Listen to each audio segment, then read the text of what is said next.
Work.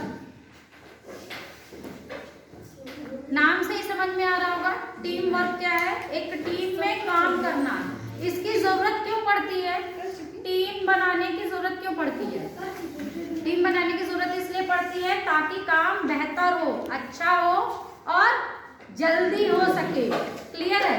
अभी अगर एक गड्ढा एक आदमी को खोदने के लिए दे दिया जाए और उतना ही बड़ा गड्ढा 5 आदमी को खोदने के लिए दे दिया जाए तो क्या होगा, 5 आदमी जल्दी खोद लेंगे। ठीक है, वैसे ही कुछ भी देखो कहीं पे भी बिना टीम के काम नहीं होता। एक बिल्डिंग भी बनती है ना तो टीम वर्क ही होता है भाई, उसमें सुपरवाइजर होता है सुपरविजन करने के लिए, इंजीनियर होता है नक्शा बनाता है, फिर उसके में लेबर मजदूर लगते हैं, मिस्त्री लगते हैं, तब वो बिल्डिंग खड़ी होती है। ठीक है, कोई भी कंपनी कोई भी संगठन तभी प्रोग्रेस करती है जब वहाँ टीम में काम हो और टीम अच्छा काम करे। मतलब टीम मिलके चाहे तो कंपनी को ऊपर कर सकती है और चाहे तो नीचे गिरा सकती है। ठीक है, तो टीम की जरूरत इसलिए पड़ती है ताकि काम जल्दी और अच्छा हो। टीम का अलग अलग दिमाग होता है। जैसे अगर हम बात करें, ये हमारा टीम लीडर है, ठीक है, और ये सारे लोग काम कर रहे हैं इसमें। क्लियर है, ये सारे इसके नीचे अंडर में काम कर रहे हैं, टीम है और टीम से काम करवाने वाला ये टीम लीडर है। जो मैंने कहा ना आपको अपने बारे में जानना चाहिए, तो वही चीज सेम है। ये टीम लीडर को पता होना चाहिए किसके अंदर क्या क्वालिटी है। ठीक है, अगर उसको नहीं पता रहेगा तो काम करा ही नहीं पाएगा। बात करें तो तुम्हारी मम्मी है, घर में 4 बेटियां हैं, तो मम्मी को पता होता है कौन क्या अच्छा कर सकता है। कोई गेस्ट आने वाला है तो कोई पनीर की सब्जी अच्छी बनाता है, उसको कह देंगे ये करो। कोई साफ सफाई में जिसका मन लगता है उसको साफ सफाई का काम सौंप दिया, है ना। कोई खाना रोटी पूड़ी सलाद अच्छा बना लेता है, उसमें लगा दिया। कोई बाहर से लाने के लिए सामान, मतलब वैसे ही टीम लीडर को टीम के बारे में पता होना चाहिए कि कौन क्या काम अच्छा करता है। ठीक है, उसी हिसाब से वो काम को डिस्ट्रीब्यूट करता है। क्लियर है। अभी जैसे बात करें कि हाँ ठीक है हम सॉफ्ट स्किल पढ़ा रहे हैं, इंग्लिश स्किल पढ़ा रहे हैं, तो जब मेरा पॉइंट हुआ तो पता था कि हाँ ये काम कर लेगी। आईटी के लिए कंप्यूटर पढ़ाने के लिए दूसरे को लगा दिया, सिलाई के लिए जिसको सिलाई आती है उसको लगा दिया। तो पता है टीम लीडर को कंप्यूटर के लिए ऑफिस वर्क के लिए किसी और को लगा दिया, सर को लगा दिया। तो कहने का मतलब ये है कि जो जिस फील्ड में अच्छा है उसको वो काम सौंप दिया जाए, तभी कंपनी प्रोग्रेस करती है। अभी अगर हमें शायद वैसा काम दे दिया जाए जो हमें नहीं आता है, ठीक है, और हमारा काम किसी और को दे दिया जाए जो इसको नहीं आता है, तो क्या होगा, काम सफल होने वाला है नहीं होगा, कंपनी प्रोग्रेस की बजाय डाउन हो जाएगी।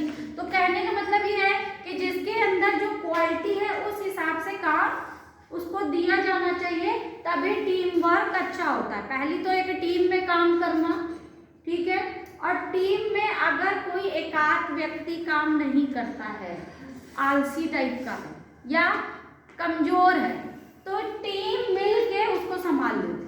मतलब कहने के लिए कि सारी टीम अगर अच्छा काम कर रही है और एक नहीं भी कर रहा है तो भी उसको भी शाबाशी मिल जाती है ना, उसकी भी सैलरी जस्टिफाइड हो जाती है। चलो सब कर रहा है, टीम अच्छा कर रही है। कोई ये नहीं कहता कि ये व्यक्ति पर्सनल अच्छा कर रहा है, लोग ये बोलेंगे ना इनकी टीम अच्छी है, काम अच्छा करे इसलिए इनकी कंपनी ग्रोथ कर रही है। तो टीम में सबका नाम होता है। जैसे अगर हम बात करें क्रिकेट खेलते हैं तो ये होता ना इंडिया जीत गई, कोई ये कहता है कि विराट कोहली जीता, पर्सनली कोई नहीं बोलता ना, क्या बोलता है इंडिया जीती है। ठीक है, तो वही कहने का मतलब है कि टीम में काम करना जरूरी है। आप लोग की भी आपस में बाउंडिंग होनी चाहिए। आप लोग जाओगे कहीं वर्क करोगे तो एक टीम में मिलकर रहना है और काम करना है, तभी आप ग्रोथ करोगे। देखो कंपनी ग्रोथ अगर करती है तो डेफिनेटली आप भी ग्रोथ करोगे, आगे आप भी बढ़ोगे। क्लियर है।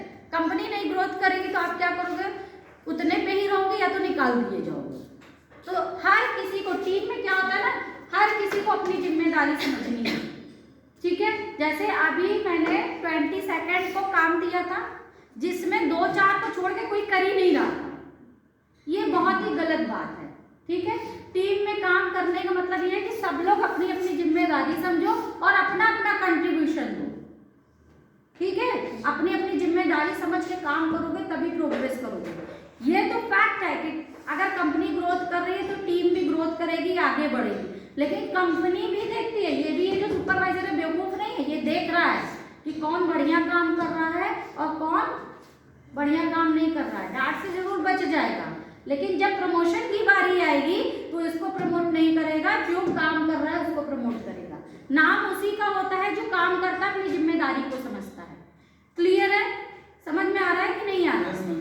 जो काम नहीं करता है, इधर उधर भागता रहता है, अरे भाई ये जो लाइफ है, ठीक है, और अभी जो आपकी एज है, अभी से लेके 45 या 50 ईयर्स तक मान ले, खूब इस शरीर से काम लो, क्योंकि अभी काम करने का टाइम है। अगर आज आप काम नहीं कर पाए ना तो पूरी जिंदगी नहीं कर पाओगे। क्यों? क्योंकि अभी क्या है, आपकी मशीन नई है। जब नई मशीन होती है ना तो उसे चाहे जितना काम लो चलता है। जब मशीन पुरानी होने लगती है तो उसमें सारे क्या आने लगते हैं, खराबी होने लगती है ना, लोग बुढ़े हो तो खराबी नहीं आती है, तो फिर वो काम नहीं कर पाते। तो अभी तो टाइम है इसे काम लेने का। आप इसमें चाहे जंग लगा लो, चाहे इसे काम ले लो। तुम लोग को क्यों बोलते हैं सिलो, कुछ करो? देखते कुछ लोग बैठे रहते हैं।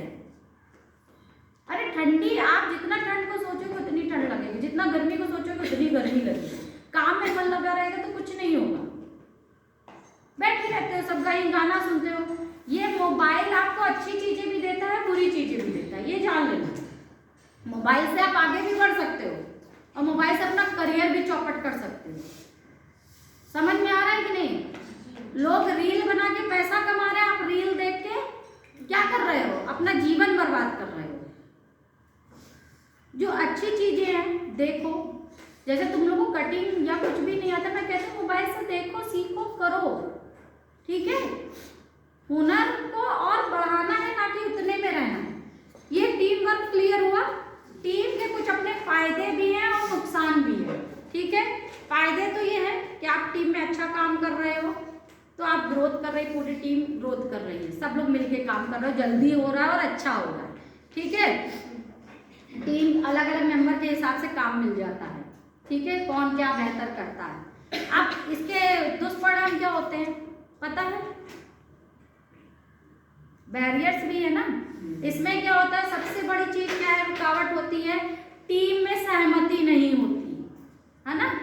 आपस में सामंजस्य बैठना बहुत जरूरी है, आपसी व्यवहार आपका होना जरूरी है, तभी टीम में काम हो पाएगा, अदरवाइज नहीं होगा। अगर आप लोग लड़ोगे, झगड़ोगे, आप लोग एक दूसरे के मत से सहमत नहीं होगे, जैसे अगर मान लीजिए आपको डेकोरेशन का काम दिया गया, वो कह रहा है नहीं ऐसे डेकोरेशन करो, वो कह रहा है नहीं ऐसे करो, वो कह रहा है ऐसे करो, है ना, और तीनों लड़े पड़े हैं, डेकोरेशन हुआ ही नहीं, ठीक है? तो ये टीम की रुकावट है। तो आप लोगों में आपस में बाउंडिंग होना बहुत जरूरी है टीम में काम करने के लिए, अदरवाइज काम खराब हो जाएगा, ठीक है? तो बाउंडिंग बहुत जरूरी है। दूसरी चीज ये, जैसे मैंने कहा कि अगर एक दो नहीं भी काम कर रहा है तो भी टीम की वजह से शाबाशी मिलती है, और एक दो लोगों की वजह से पूरी टीम को सुनना भी पड़ सकता है। अगर उसने कुछ गड़बड़ कर दी तो क्या होगा, सुनना पड़ेगा ना, पूरी टीम को सुनना पड़ेगा। तो ये भी है, एक दो लोग अगर सही काम नहीं कर रहा है तो उसकी वजह से पूरी टीम सुनी जा सकती है, ठीक है? क्लियर हुआ? अब टीम में हम काम कर रहे हैं तो टीम में किन किन बातों का हमें ध्यान देना होता है। हमें सबसे बड़ी चीज है, सबसे पहले ये ध्यान देना होता है कि हमें किस काम को पहले करना है। सबका काम डिस्ट्रीब्यूट हो गया, जो ज्यादा जरूरी काम है उसको पहले करना है, फिर उसे कम जरूरी वाला उसके बाद, फिर उसे कम जरूरी वाला उसके बाद, ठीक है? टीम में काम करने का मतलब ये भी होता है कि हम सही समय पे काम फिनिश कर सके, ठीक है? आप पहले काम करो, फिर उसके बाद आराम करो। ये चीज समझ में आ गई, क्लियर हो गई?